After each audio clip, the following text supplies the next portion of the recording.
महाभारत में कर्ण की कहानी एक अद्भुत मिश्रण है, वीरता, दानशीलता, संघर्ष और त्रासदी का। उसकी जीवन गाथा में एक ऐसी घटना आती है जो रोमांचक भी है और भावनात्मक भी। ये घटना तब होती है जब इंद्र अर्जुन को बचाने के लिए स्वयं कर्ण के पास आते हैं और उससे छलपूर्वक उसका दिव्य कवच और कुंडल मांग लेते हैं। कर्ण का जन्म और उसकी शक्तियां। कर्ण जन्म से एक महायोद्धा था। वो कुंती और सूर्यदेव के पुत्र थे, लेकिन समाज के भय से कुंती ने उसे जन्म के तुरंत बाद ही नदी में प्रवाहित कर दिया। उसे धृतराष्ट्र के सारथी अधिरथ ने गोद लिया और इस तरह वो एक रथी का पुत्र कहलाने लगा। सूर्य के पुत्र होने के कारण कर्ण के शरीर पर जन्मजात कवच और कुंडल थे जो उसे अमरत्व प्रदान करते थे। इन्हें नहीं सकता था, लेकिन दुर्भाग्यवश समाज ने हमेशा उसे सूतपुत्र कहकर अपमानित किया और वह अर्जुन को हराकर अपनी श्रेष्ठता सिद्ध करना चाहता था। देवराज इंद्र की चिंता। महाभारत के युद्ध से पहले जब कर्ण कौरवों के पक्ष में आकर अर्जुन का सबसे बड़ा प्रतिद्वंद्वी बन चुका था, तब देवराज इंद्र चिंतित हो उठे। वे जानते थे कि कर्ण के कवच और कुंडल के रहते अर्जुन उसे पराजित नहीं कर सकता था।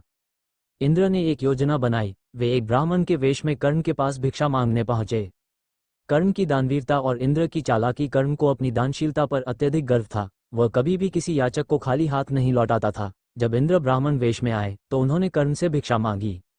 कर्ण ने कहा, जो कुछ भी मेरे पास है आप मांग सकते हैं।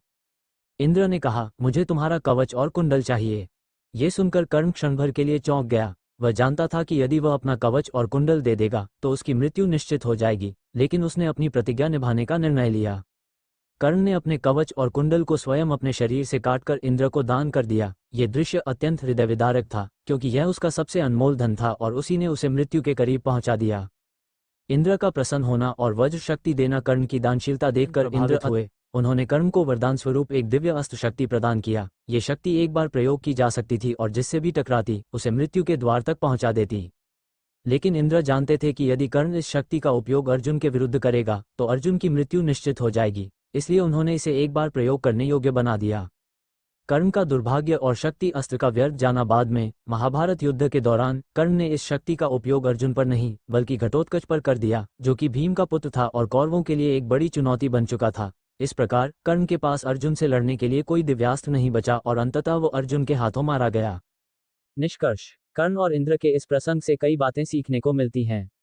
ये कर्ण की महानता, उसकी दानवीरता और दुर्भाग्य का सबसे बड़ा उदाहरण है। ये घटना महाभारत की कथा को और भी रोमांचक और भावनात्मक बनाती है।